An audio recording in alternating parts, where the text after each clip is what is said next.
Alors, le Rambam, étude du jour. C'est faire Mitzvot, 20 Adar, 5785.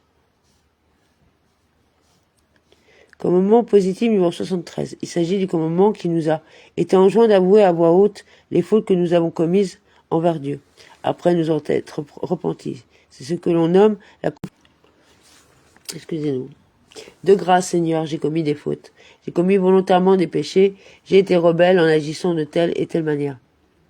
On explicitera ces fautes en demandant le pardon chacun selon la richesse de son langage. Sache que même pour les fautes pour lesquelles on est tenu d'offrir ces sacrifices... D'accord. Bah ouais, ils ont dû foutre en l'air une antenne ou une antenne qui a pris l'eau.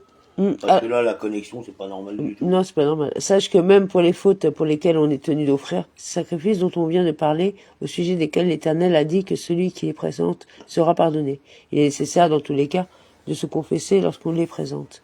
C'est tiré du... Taré, ça. Mais je suis pas taré. Bon, Si. Là, c'est branché. Alors, disais que tu veux leur donner du... Non, excusez-nous, on est en train de parler d'autre chose. Sache que même les fautes pour lesquelles on est tenu d'offrir ces sacrifices dont on vient de parler, au sujet desquels l'Éternel a dit que celui qui les présente... La merde. Alors, dans ta gueule. Ça reprend là, tu dis... c'est magnifique. C'est magnifique. Non? Oh, mais ils sont connus. Dont on vient de parler, au sujet desquels l'Éternel a dit que celui qui les présente sera pardonné. Il est nécessaire dans tous les... Ah oui. Oui, c'est vrai. Oui. Ah non, c'est l'autre enculé. Il s'est rebranché, Excusez... Ça n'empêche pas que c'est ce que c'est. Oui, bah oui, de toute façon... Il est nécessaire dans tous les cas de se confesser lorsqu'on les présente. C'est tiré du verset suivant. Parle aux enfants d'Israël. Lorsqu'un homme ou une femme commettra une faute que l'être humain peut commettre, ils confesseront les fautes qu'ils ont commises. Voici le commentaire d'Amiklita sur ce verset, puisqu'il est écrit qu'il confessera le préjudice commis. On en déduit qu'il avouera sur le péché qu'il a commis, c'est-à-dire sur l'offrande. C'est-à-dire sur l'offrande expiatoire encore vivante et non lorsqu'elle est déjà abattue. Cela ne veut pas dire qu'un individu doit faire sa confession pour n'importe quel péché, sauf pour celui de pénétrer dans le sanctuaire lorsqu'il est impur. En effet, ce verset pour celui de ces faits dont il se sera rendu coupable se trouve dans la section du Lévitique où il est question de l'impureté ayant trait au sanctuaire, toutes leurs fautes. C'est pour étendre la confession publique aux commandements négatifs les plus graves comme le faux serment, le mensonge et les mots qui ont fait viennent inclure la violation de commandements positifs. Ce commentateur ajoute à ce sujet quelques préjudices à une personne inclut la violation des commandements dans les relations avec son prochain, tels que vol, brigandage et médisance. Envers le Seigneur comprend le faux serment et le blasphème. Cet individu se sent coupable étant l'obligation de faire confession à tous ceux qui sont passibles de la peine de mort prononcée judiciairement. On pourrait croire que ceux qui sont condamnés à mort à cause de faux témoins doivent aussi confesser les fautes dont on les a accusés à tort. C'est pourquoi je n'ai parlé que de celui qui... Il n'est donc pas tenu de faire confession s'il sait qu'il n'a pas commis de faute et qu'il a été l'objet d'un faux témoignage. Ainsi, on t'a expliqué que l'on doit faire confession pour tous les péchés graves ou bénins et même pour la violation de tous les commandements positifs, puisque le commandement il confessera le préjudice commis est mentionné en relation avec l'obligation de présenter un sacrifice. Nous pourrions penser, puisque le commandement il confessera le préjudice commis est mentionné en relation avec l'obligation de présenter un sacrifice, nous pourrions penser que la confession seule n'est pas un commandement en soi, mais constitue seulement l'un des accessoires du sacrifice. C'est pourquoi il était nécessaire d'expliquer cela dans la Meklita de la manière suivante. On pourrait croire que la confession est nécessaire seulement lorsqu'on présente... Alors, on pourrait croire que la confession est nécessaire seulement lorsqu'on présente une offrande. D'où tirons-nous que la confession est nécessaire aussi si l'on ne présente pas d'offrande. Des versets suivants. Parle aux enfants d'Israël, ils confesseront. Cette obligation de se confesser n'est-elle applicable qu'en terre d'Israël? D'où tire-t-on qu'elle est... Tire-t-on qu'elle est également en diaspora, car il est dit, puisqu'ils confesseront leur iniquité et celle de leur père. De même, on lit dans Daniel qui vécut hors d'Israël. Ô Dieu, c'est à toi qu'appartient la justice et à nous la honte. Par conséquent, tu comprends de tout ce que nous avons dit que la confession est un commandement, que l'homme qui a fauté est tenu de la faire pour tout péché qu'il a commis, qu'il réside en Israël ou ailleurs, qu'il ait offert un sacrifice ou non. La confession est obligatoire dans tous les cas, conformément à ce que l'Éternel, loué soit-il, a dit. Il confessera le préjudice commis. Le Sifra précise, Aaron confessera. Il s'agit de la confession orale. Le Sifra précise, Aaron confessera, il s'agit de la confession orale. Les dispositions relatives à ce commandement sont expliquées dans le dernier chapitre du traité Yoma. Commandement positif numéro 10, il s'agit du commandement qui nous a été ordonné de lire la prière du schéma, chaque jour, matin et soir. Comme le dit le verset, tu t'en entretiendras, soit assis dans ta maison, soit...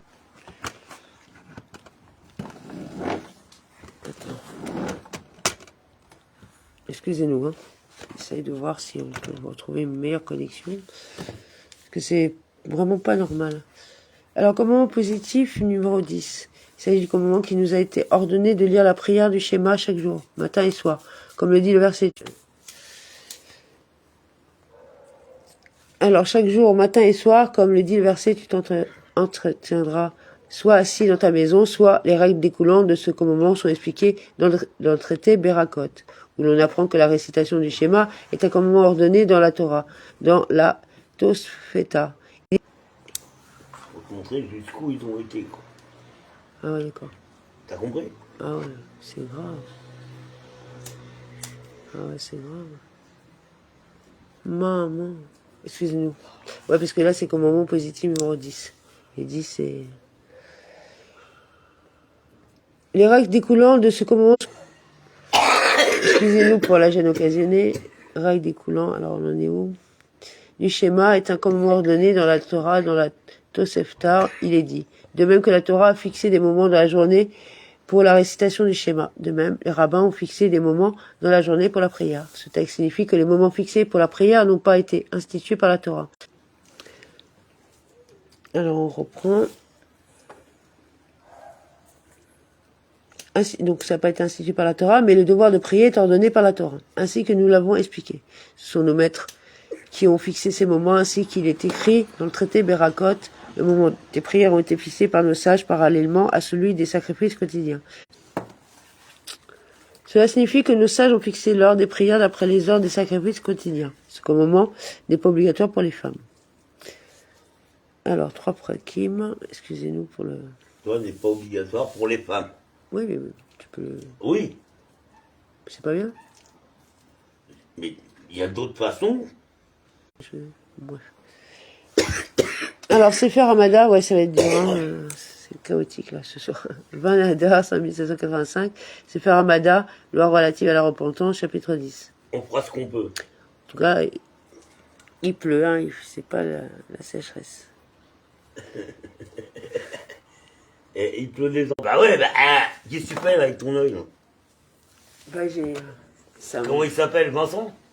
Mais non, pourquoi tu dis Vincent? La pierre? Ah, le pauvre. Juste parce qu'il fait un plan sur l'état général de la France, on le tacle de deux racistes. C'est quand même assez fort. Quand même. L'extrême droite. Vous êtes quand même, vous mettez des gens... On reprend. Alors, un homme ne dira pas, j'accomplis les préceptes de la Torah et me consacre à sa sagesse afin de recevoir toutes les bénédictions qui y sont mentionnées, ou afin de mériter la vie du monde futur. Je veux me séparer des fautes dont la Torah nous a mis en garde afin d'être préservé des malédictions mentionnées dans la Torah, ou afin de ne pas être retranché de la vie du monde futur. Alors, on reprend. Torah et me consacre à sa sagesse afin de recevoir toutes les bénédictions qui y sont mentionnées, afin de mériter la vie de mon futur. Je vais me séparer des fautes dont la Torah nous a mis en garde afin d'être préservé des malédictions mentionnées dans la Torah, ou afin de ne pas être retranché dans la vie du monde futur. Il ne sied pas de servir Dieu de cette manière, ou afin de ne pas être retranché de la vie du monde futur. Il ne sied pas de servir Dieu de cette manière, car celui qui sert Dieu de cette manière le sert par crainte, ce qui n'est ni la vertu des prophètes, ni la vertu des sages. Ce ne sont que les ignorants qui servent Dieu de cette manière, les femmes et les enfants que l'on éduque à servir Dieu par crainte jusqu'à ce que leur esprit s'élargisse et qu'ils servent Dieu par amour. On a fait le... 2. Celui qui sert Dieu par amour, se consacre à la Torah et au commandement et suit les chemins de la sagesse pour aucune considération extérieure, ni par crainte de l'adversité, ni pour acquérir le bien. Plutôt, il fait ce qui est vrai parce que c'est vrai. Et finalement, le bien viendra par cela. Cette vertu est très grande, vertu qui n'est pas bien. J'aime pas trop parler comme ça, mais c'est la réalité. L'ouverture spirituelle pour agir de telle façon à faire le minimum de dégâts collatéraux, on va te dire comme ça, tu vois, ça aussi j'aime pas trop, mais bon, c'est une réalité. C'est-à-dire de dégâts que tu peux pas maîtriser. Bah, tu peux le redire ce que tu as dit parce que là c'est pas passé. Oh, bah, c'est trop tard. Bon, vous allez comprendre par rapport au texte. Alors, celui qui sert Dieu par amour se consacre à la Torah au commandement et suit les chemins de la sagesse pour aucune considération extérieure, ni par crainte de l'adversité, ni pour acquérir le bien. Plutôt, il fait ce qui est vrai parce que c'est vrai. Cette vertu est une grande vertu qui n'est pas méritée par tout sage. C'est la vertu d'Abraham, notre père, qui fut appelé par le Saint béni soit-il, celui qui m'aime, parce qu'il ne servait Dieu que par amour. C'est cette qualité que Dieu nous a prescrit par l'intermédiaire de Moïse. Ainsi qu'il est dit, Deutéronome 6, 5. Tu aimeras l'Éternel ton Dieu. Lorsqu'un homme Donc je reprends, tu aimeras l'Éternel ton Dieu. Lorsqu'un homme aimera Dieu comme il lui est approprié, il observera immédiatement tous les commandements par amour. 3. Quel est l'amour qui est approprié? Il s'agit d'aimer Dieu d'un amour immense et ardent, au point que son âme soit unie avec l'amour de Dieu et soit continuellement transportée. Hein? Qu'est-ce qui t'arrive? Et soit continuellement transporté par celui-ci, comme un homme qui se languit d'amour pour une femme et il n'a pas l'esprit tranquille du fait de cet amour pour cette femme et pensant continuellement à son lever, à son coucher, en mangeant et en buvant. Plus intense encore sera l'amour de Dieu. En mangeant, oui. Après, il y a marqué quoi? Pardon, excusez-moi, on reprend. Plus intense encore sera l'amour de Dieu dans le cœur de ceux qui l'aiment ou qui pensent sans cesse leur esprit, ainsi qu'il nous a ordonné. Tu aimeras l'Éternel ton Dieu, de tout ton cœur et de toute ton âme. C'est ce que le roi Salomon dit par métaphore, Cantique des Cantiques 2, 5. Car je suis dolente. Tout le Cantique des Cantiques est une allégorie de cet amour entre Israël et Dieu. 4. Les sages autrefois ont dit, peut-être diras-tu, je vais étudier la Torah afin d'être riche, afin d'être appelé maître, afin de recevoir la récompense du monde futur. Le verset précise donc, en aimant l'Éternel, tout ce que heureux l'homme qui chérit ardemment ses commandements, psaume 1.1, et non la récompense de ses commandements. Ainsi, les sages éminents prescrivaient spécifiquement à leurs disciples, doués d'intelligence et de discernement. Ne soyez pas comme des serviteurs qui servent leur maître en vue de recevoir une récompense. Plutôt parce qu'il est le maître, il convient de le servir. Autrement dit, servez-le par amour. 5. Qui se consacre à la Torah afin de recevoir une récompense ou afin de ne pas être touché par l'adversité, il ne se consacre pas pour la Torah elle-même, Shelo Lishma, et qui s'y consacre ni par crainte, ni dans l'attente d'une récompense, mais par la... Pour tout le monde. Ici... Ouais, ça j'ai dit. Et qui s'y consacre ni par crainte, ni dans l'attente d'une récompense, mais par amour pour le maître de l'univers, qui en a donné l'ordre. Amen. Il s'y consacre pour la Torah elle-même, l'Ishma. Les sages ont dit, un homme doit toujours se consacrer à la Torah, même quand ce n'est pas pour la Torah elle-même. Oh, mais c'est nul. Oui. Il a sorti ce qui lui passait par la tête. Non, mais c'est grave quand même. Il a dit c'est une blague, comme il aurait pu dire c'était une farce. Tu vois ce que je veux dire? Ouais. T'as vu Bozo tu vois? Les sages ont dit, Il était au cirque. Les sages ont dit, un homme doit toujours se consacrer à la Torah, même quand ce n'est pas pour la Torah elle-même, car à travers cette pratique intéressée, qui n'est pas pour la Torah elle-même, il en viendra la pratique désintéressée, pour la Torah elle-même. C'est pourquoi lorsque l'on instruit les enfants, les femmes et les ignorants en général, on ne leur enseigne à servir Dieu que par crainte, en vue de recevoir une récompense jusqu'à ce que...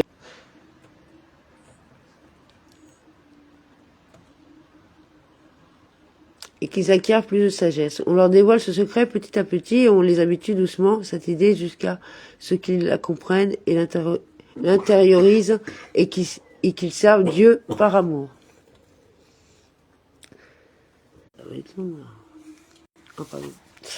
Alors, s'il est bien connu et évident que l'amour de Dieu ne s'enracine dans le cœur de l'homme que si adonne sans cesse et abandonne tout dans le monde à l'exception de cet amour, comme il a ordonné en disant Deutéronome 6:5, tu aimeras l'Éternel ton Dieu de tout ton cœur et de toute ton âme. L'homme ne peut aimer le Saint béni soit-il.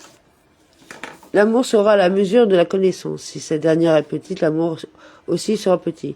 Si elle est généreuse, l'amour pour Dieu aussi sera généreux. C'est pourquoi l'homme doit se dévouer à comprendre et acquérir les sciences et les idées qui lui font connaître son Créateur, selon la capacité dont il dispose pour comprendre et pour saisir, comme nous l'avons expliqué dans les lois relatives au fondement de la Torah. On reprend. Le livre de la connaissance est achevé avec l'aide de Dieu. Ces chapitres sont au nombre de 46. Loi relative au fondement de la Torah, 10 chapitres. Les lois relatives aux dispositions morales, 7 chapitres. Loi relative à l'étude de la Torah, 7 chapitres. Loi relative à l'idolâtrie et aux pratiques des gentils, 12 chapitres. Loi relative à la repentance. T'as dit Paris, voilà. Ah oui. Sefer Ahava. Loi relative à la lecture du schéma. Introduction, chapitre 1.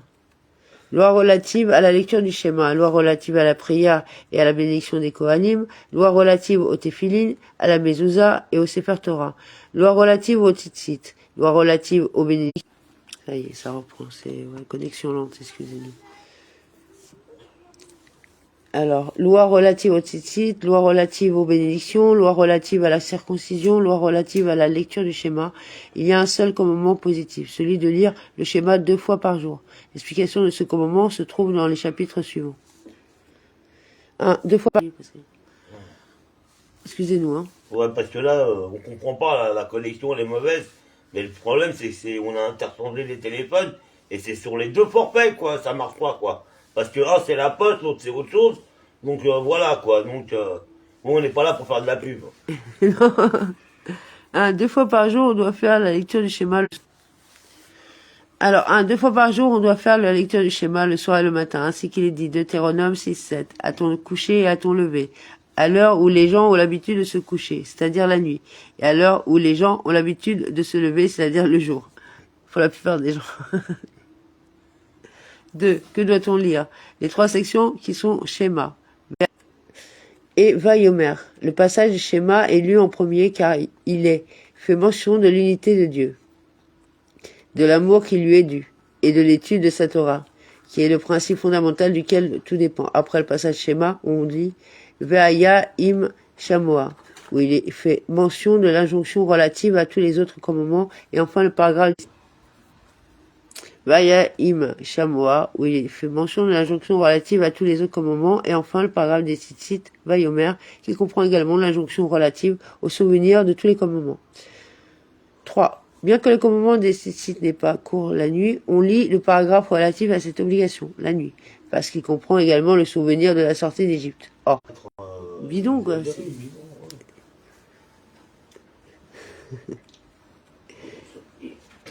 Bien que le commandement des tzitzit n'est pas court la nuit, on lit le paragraphe relatif à cette obligation, la nuit, parce qu'il comprend également le souvenir de la sortie d'Égypte.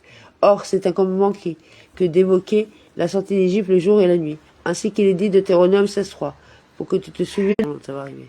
Tu peux leur dire, répéter, parce qu'on a une connexion. Bon, excusez-nous.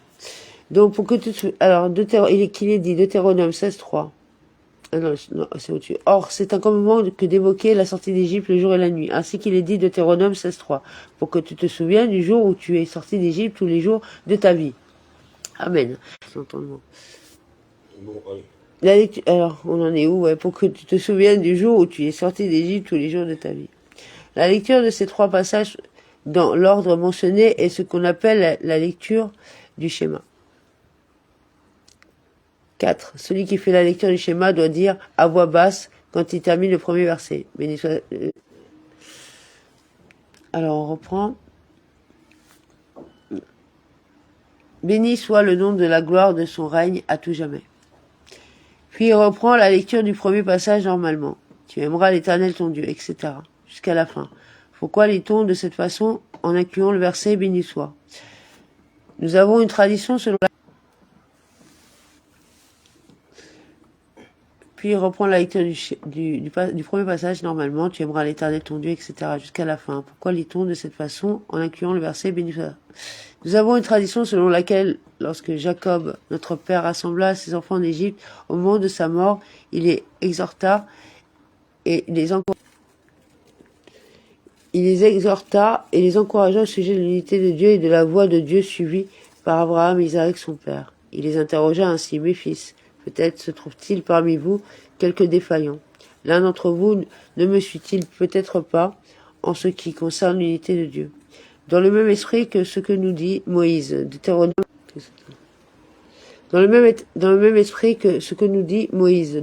29, 17. Peut-être y a-t-il parmi vous un homme ou une femme dont le cœur se détourne aujourd'hui de l'Éternel notre Dieu.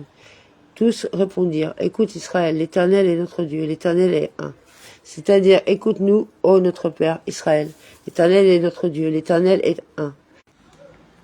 Béni soit le nom de la gloire de son règne à tout jamais. C'est pourquoi tous les Juifs ont coutume de dire après ce verset la louange exprimée par Israël l'Ancien. 5. Celui qui fait la lecture du schéma doit réciter des bénédictions avant et après celle-ci. Le jour, 2 bénédictions sont récitées avant et une après, et la nuit, 2 bénédictions avant et 2 après. 6. C'est pas compréhensible. 6. La première bénédiction qui précède la lecture du schéma le jour est celui qui forme la lumière et crée l'obscurité. Et la seconde bénédiction est tu nous as aimés d'un amour éternel.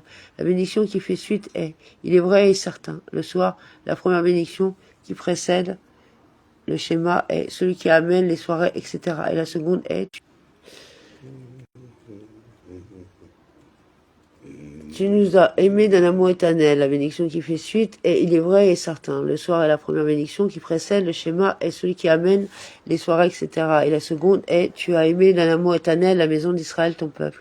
La première bénédiction qui fait suite au schéma est vérité et foi. Et la seconde est fait que tu 7. La première bénédiction qui précède le schéma le jour comme la nuit doit être introduite et conclue par la formule Baro. Béni sois-tu. Quant aux autres bénédictions du schéma, chacune d'entre elles est conclue par Baro, mais elles ne sont pas introduites par Baro. Ces bénédictions ainsi que les autres bénédictions familières à tous les Juifs furent instituées par Ezra. Personne n'est en droit de les écourter, ni de les allonger. Là où il est instituaire de conclure par la formule Baro, il n'est pas permis d'omettre cette formule. Et là où il est instituaire de ne pas conclure par Baro, il n'est pas permis de conclure ainsi. Là où ils instituèrent de ne pas commencer par Baro, il n'est pas permis de commencer ainsi. Alors là où ils instituèrent de ne pas commencer par Baro, il n'est pas permis de commencer ainsi. Là où ils instituèrent de commencer par Baro, il n'est pas permis d'omettre cette formule. En règle générale, quiconque s'écarte de la formulation instituée par les sages pour les bénédictions est dans l'erreur et doit réciter de nouveau la bénédiction concernée comme il se doit. Quiconque ne dit pas la bénédiction vérité est certain et le matin quiconque ne dit pas la bénédiction vérité est certain, le matin ou vérité est foi, le soir n'est pas quitte de son obligation. 8. Aurait-on fait précéder la seconde bénédiction à la première, que ce soit le jour ou la nuit, avant ou après le schéma? On est quitte de son obligation, car il n'est pas d'ordre absolu dans les bénédictions. Si on a commencé par celui qui forme la lumière, introduction on est quitte, car toutes les bénédictions sont régies par leur conclusion. 9. Quelle est l'heure de la lecture du schéma du soir? La mitzvah court de la sortie des étoiles jusqu'à la moitié de la nuit. Aurait-on transgressé en dépassant cette heure et lu le schéma avant l'aube? On est tout de même quitte de son obligation. En effet, les sages ont dit que le schéma peut être lu jusqu'à la moitié de la nuit à la seule fin d'éloigner l'homme. Hein? Oh, c'est pas de loin. Pourquoi tu dis ça? Même à la plage, on était plus tranquille, quoi. Oui, c'est vrai, pourtant on avait le lobo. Hein. Ah ouais, non. Alors, les sages ont dit que le schéma peut être lu jusqu'à la moitié de la nuit à la seule fin d'éloigner l'homme d'une faute par négligence.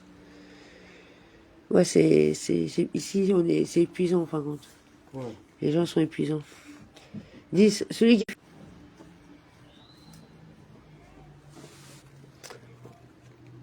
Bon.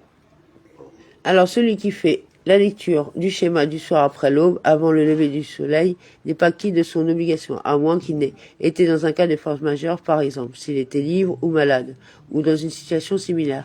Le sujet qui, dans un cas de force majeure, lit le schéma à ce moment. Et quelle est l'heure propre à la lecture du schéma durant la journée? La mitzvah est de commencer à lire le schéma avant le lever du soleil pour conclure la lecture et réciter la dernière bénédiction avec le lever du soleil. Cette mesure de temps correspond environ à un dixième d'heure avant le lever du soleil.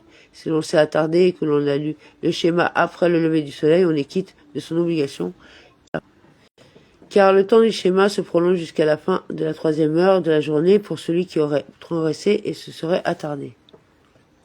12. Celui qui s'est avancé et a lu le schéma du matin après l'aube, même s'il a terminé la lecture avant le lever du soleil, est quitte de son obligation. En cas de difficulté, par exemple, si l'on doit prendre tôt la route, on peut lire le schéma a priori depuis l'aube. Alors, 13. Celui qui lit le schéma après les 3 premières heures de la journée, même s'il a été dans un cas de force majeure, n'est pas quitte de son obligation de lire le schéma en son temps. Il conseille comme lisant simplement un passage de la Torah. On peut réciter les bénédictions qui précèdent et suivre le schéma toute la journée, même si l'on a tardé et lu le schéma après les 3 premières heures.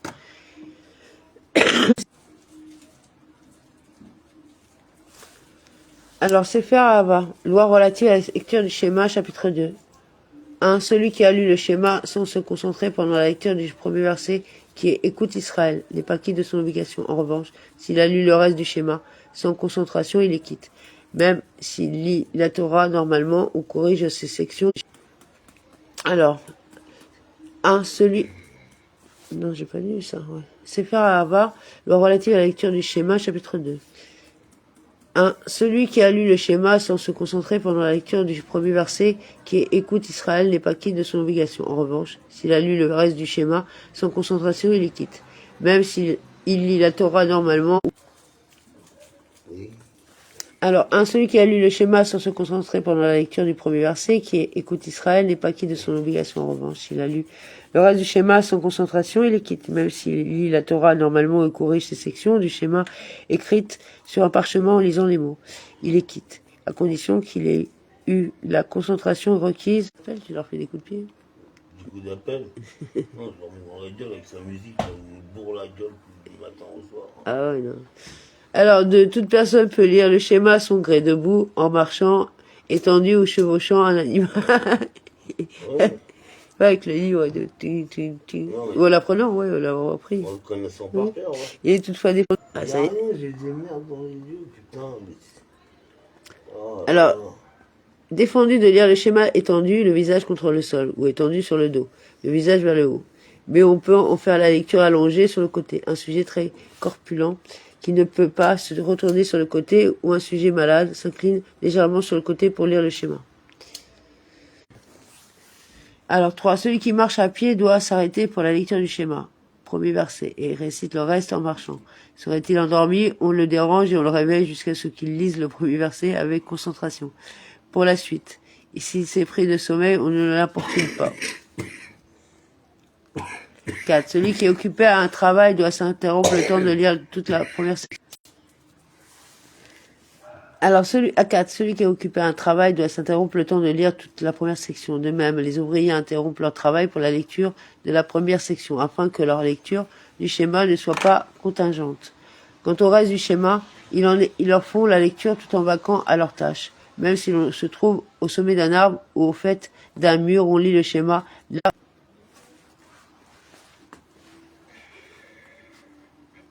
On lit le schéma là où on se trouve, en récitant les bénédictions qui précèdent et qui suivent. 5. Si l'on est occupé à l'étude de la Torah, quand l'heure de la lecture du schéma arrive, on interrompt l'étude pour lire le schéma. Et l'on récite les bénédictions qui précèdent et qui suivent le schéma. Si l'on est occupé aux besoins communautaires, c'est la base, ouais, quand on était petit, on nous disait concentre-toi, concentre-toi.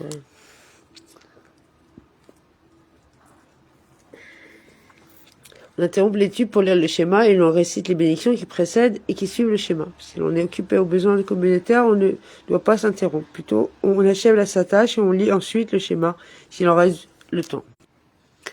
Bon, si un homme est occupé à manger, ou s'il se trouve au terme, ou s'il est occupé à se faire couper les cheveux, retourner des pots, ou un procès, quand il arrive l'heure du schéma, il peut terminer ce qu'il est en train de faire, et lire ensuite le schéma.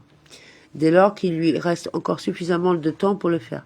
Si craignant que ne passe l'heure de la lecture, il s'interrompt pour lire le schéma, cela est louable.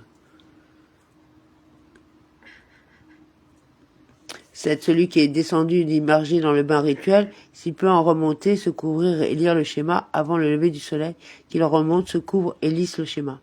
S'il craint que le soleil ne se lève avant qu'il n'ait le temps de lire le schéma. Pardon, on reprend, excusez-nous. Bon, j'espère que demain ils vont nous livrer le téléphone, non? Je sais pas. Alors, celui qui est descendu s'immerger dans le bain rituel, s'il peut en remonter, se couvrir et lire le schéma avant le lever du soleil, il en remonte, se couvre et lise le schéma. S'il craint que le soleil ne se lève avant qu'il n'ait le temps de lire le schéma, il se couvre dans l'eau dans laquelle il se trouve et lit le schéma. Il ne peut pas se couvrir Passant, quoi. ni dans de l'eau de ruissage, c'est-à-dire un routoir, ni dans de l'eau limpide, parce que sa nudité est visible à travers elle. Mais il peut se couvrir dans de l'eau trouble qui ne dégage pas de mauvaise odeur et lit le schéma sur place. 8. Celui qui lit le schéma ne doit pas faire de signe des yeux, des lèvres ou des doigts. Fatigue. Connerie. S'il fait cela, bien qu'il soit quitte de son obligation, cela est répugnant.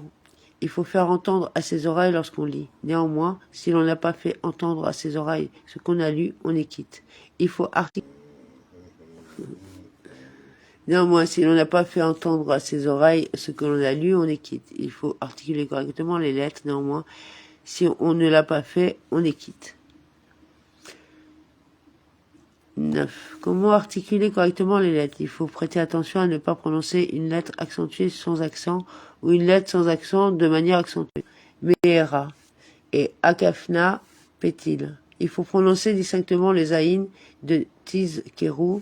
Par ailleurs, il faut prolonger le dalet de Echad suffisamment pour proclamer la royauté de Dieu dans les cieux, sur la terre et dans les 4 directions. Il faut ne pas écourter le ret afin que de ne pas donner la pression. Afin de ne pas donner, ça j'ai fait Zéniféraï qui n'est pas, ok, on a lu ça, excusez-nous, parce que là, 10. Un homme peut lire le schéma en toute langue qu'il comprend. Celui qui lit le schéma en quelque autre langue que l'hébreu doit prêter attention aux erreurs de traduction dans cette langue. Il faut prononcer correctement les mots dans cette langue, comme l'on fait quand on lit.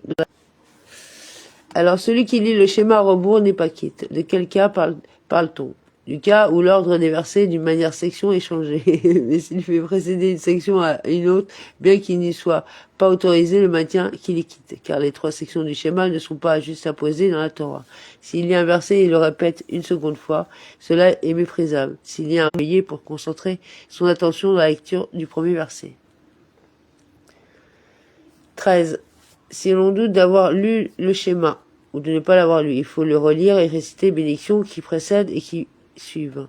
En revanche, si l'on sait avoir lu le schéma, mais que l'on a un doute quant à savoir si l'on a récité les bénédictions qui précèdent et qui suivent, on ne répète plus, non? Bref. Il veut y avoir une antenne, t'es malade. Ils sont tellement doués qu'ils ont dépouillé les câbles d'une antenne. Si l'on a fait une erreur dans la lecture, on reprend à l'endroit où l'on s'est trompé. Si l'on a un oubli entre une section et une autre, si bien que l'on ignore.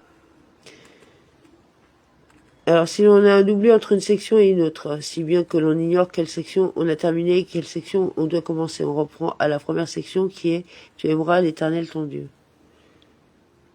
14. Si l'on se trompe au milieu d'une section et que l'on ignore et l'on s'est arrêté, on reprend au début de la section. Si alors que l'on dit ou que l'on est abordé par une autre personne alors que l'on est en train de lire le schéma, la règle suivante est appliquée. À un intervalle entre 2 sections, on peut s'interrompre pour saluer le premier, une personne que l'on doit honorer, comme son père, son maître ou une personne qui nous dépasse en sagesse, et on peut répondre au salut de tout homme. Serait-on au milieu de la lecture d'une section, on ne te...